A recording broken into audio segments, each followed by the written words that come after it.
Hello everyone, my name is Serrano. I am a PsyD student at Albizu University, and today I'll be presenting the poster called Existential Angst Among Adolescents Facing a Global Warming Future.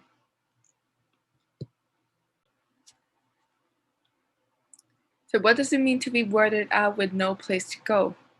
This review describes the current evidence, physiological and psychological effects posed by climate change and the impact of youth depression, particularly the vulnerable populations. These include the children, adolescents, women, elderly, and the poor.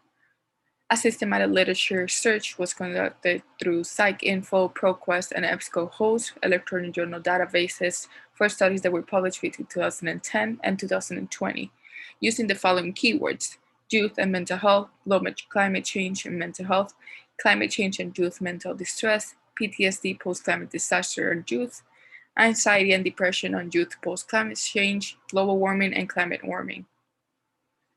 The results of this search, we found that adolescents already prone to anxiety and depression surviving these events can exacerbate an already existing mental health condition, whereas elementary age children are more prone to suffer from PTSD and anxiety compared to adults.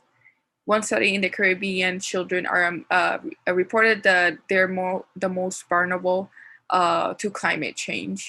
Then another study also found that of the Inuit community, there's strong emotional reactions associated with the loss of travel and land-based activities, identity, and sense of place, family stress, and then also found increased use of alcohol, drugs, and crisis.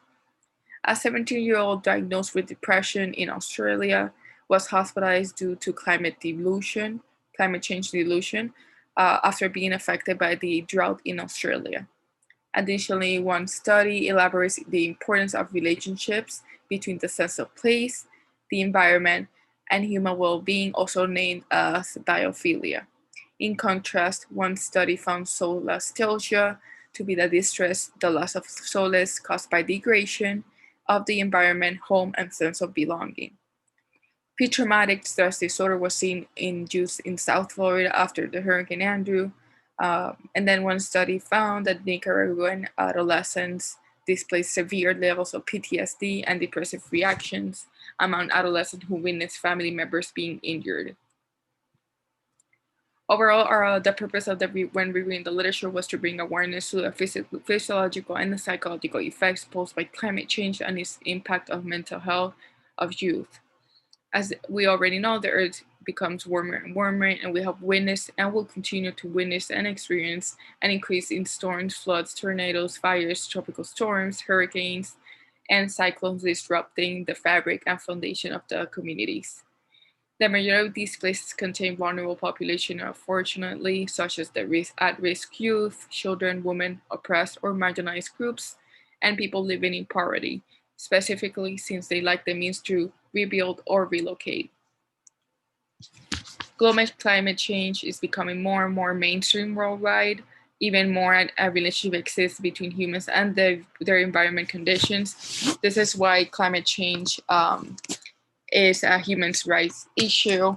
As you know, most areas of life, one's socioeconomic status is directly linked to one's quality of life, access to medical and mental care, accessible clean drinking water, access to non-contaminated food, sanitation, adequate shelter, and personal safety. Additionally, the ability to evacuate before an impending threat of an approaching disaster is not something that everybody can do, as well as the ability to either rebuild or simply relocate when environmental changes affect one's quality of life.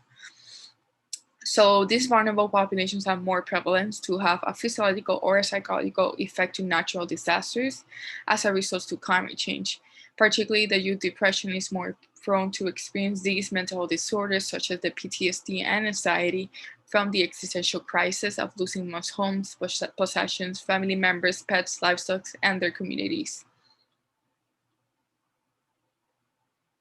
Thank you everyone for your attention.